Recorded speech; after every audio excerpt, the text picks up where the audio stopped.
Olá, meus amigos do canal Retorno da Glória, que o Espírito Santo de Deus seja derramado na vida de cada um de vocês.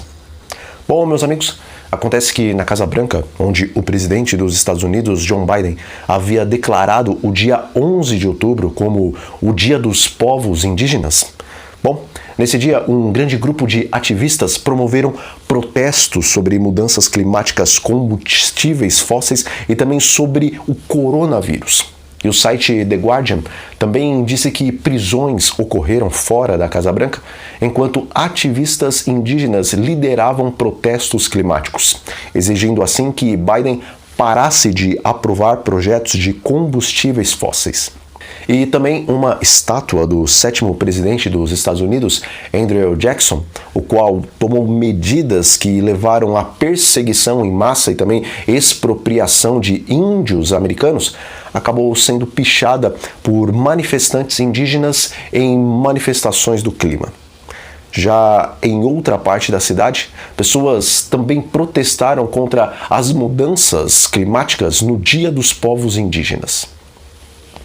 Bom, meus amigos, embora neste e também em outros canais do YouTube constantemente nós temos apresentado o desenrolar dos apelos papais para que sejam tomadas medidas urgentes na COP26, a qual ocorrerá no mês de novembro de 2021, e embora sabendo que o objetivo do pontífice é fazer com que sua encíclica Laudato Si seja plenamente aplicada ao mundo, de forma que os seus 6 objetivos sejam implantados em 6 anos, e isso nós dizemos conforme a própria plataforma Laudato Si apresenta nas suas propostas.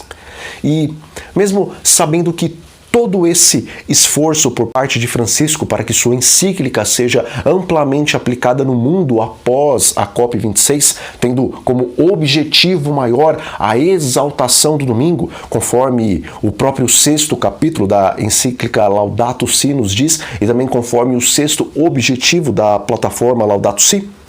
ainda assim, meus amigos, nós temos plena convicção pela palavra profética que se encontra em Apocalipse, capítulo 13, e também no livro O Grande Conflito, que, embora o mundo esteja agora sendo preparado para receber o domingo de braços abertos, o verdadeiro decreto dominical só sairá quando este for promulgado pelo Congresso norte-americano, obrigando aquela nação a guardar o domingo. E, meus irmãos, quando nós estudamos a questão da justificação pela fé, a qual foi mais amplamente explanada em 1888 na Conferência Adventista de Minneapolis,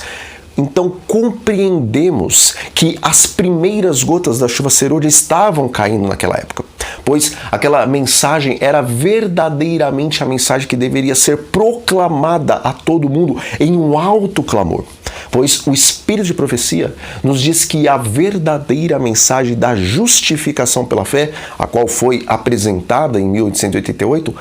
era, na verdade, a essência da mensagem do terceiro anjo. E no contexto do que estava acontecendo com a Igreja Adventista naquele tempo, algumas mulheres protestantes iniciaram uma campanha em prol da santificação do domingo, porque elas diziam que a decadência moral daquele país se devia em grande parte pela profanação do domingo e também do afastamento dos cidadãos norte-americanos da igreja nesse primeiro dia da semana. E, tendo aquele movimento conseguido milhares de assinaturas, esse abaixo-assinado foi levado até ao Senado norte-americano e os parlamentares estavam a ponto de promulgar, por conta da pressão dos religiosos, um decreto dominical a nível nacional. Contudo, meus amigos, o pastor Alonso D. Jones, o qual havia sido escolhido por Deus para apresentar de forma mais clara a mensagem da justificação pela fé, também representou os adventistas do 7º dia na luta contra o projeto de lei dominical que estava prestes a ser promulgado a nível estadual e federal naquele país. E então, o pastor e também professor Jones apresentou sua defesa ousada diante do senador Henry Blair, assinalando assim as cláusulas concernentes à lei dominical e também as suas implicações, que por fim formariam um governo teocrático nos Estados Unidos.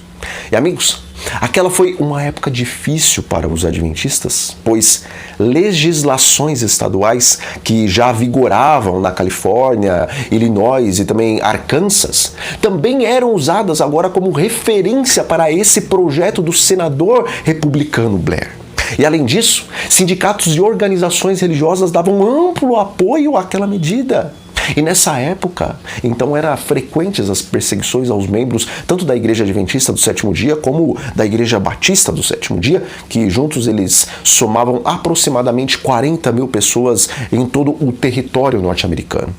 E muitos desses foram presos e condenados sob a alegação de profanarem o dia do Senhor. E tais pessoas só tiveram a liberdade após pagarem finanças abusivas, meus irmãos.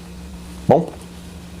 a verdade é que o cenário para o decreto dominical e para o alto clamor estavam formados naquela época. Contudo,